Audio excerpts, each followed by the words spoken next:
Your voice, your vote, and a day after the presidential primary, we are taking a closer look at what the results mean. Here is a final look at the numbers. Donald Trump swept the primary with 68% of the vote to Nikki Haley's 27%. And with no challenger, President Biden won the Democratic primary, 81% of voters choosing him. However, 13%, more than 101,000, voted uncommitted as a protest to the administration's policy on the war in Gaza. Organizers of the protest are celebrating the outcome, saying voters are demanding President Joe Biden listen to their concerns.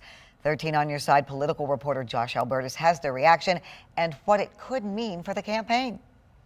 The votes are in for Michigan's presidential primary. In the Republican race, former President Donald Trump defeated former South Carolina Governor Nikki Haley by more than 40 points.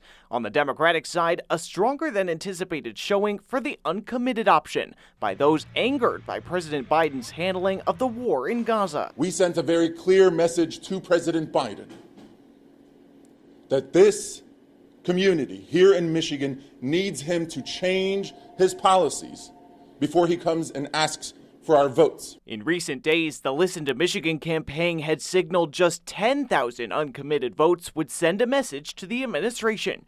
But in the end, it received more than 10 times that amount, with more than 100,000 votes statewide. In less than 2 weeks, and with a shoestring budget, by the way, we got over 100,000 votes that demonstrated that this is not just an Arab and Muslim issue, it's a people issue. While Uncommitted had its largest margins in areas with larger Arab American populations like Dearborn, organizers heralding what they described as a multi-religious, multiracial, and multi-generational movement. We have had a diverse coalition behind the Vote Uncommitted movement.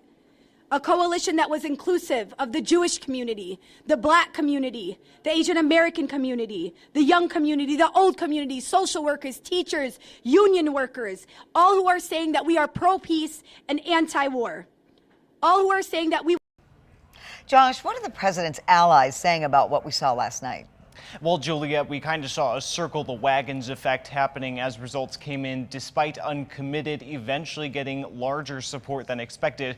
Governor Gretchen Whitmer's PAC, the Fight Like Hell PAC, put out a statement last night that did not specifically mention this protest vote. She said she appreciates voices being heard and the diversity of backgrounds, ideologies, and cultures in the state, but also saying there is a stark difference between Joe Biden and Donald Trump, and voters should come together to re-elect the current president. Thank you for that report, Josh.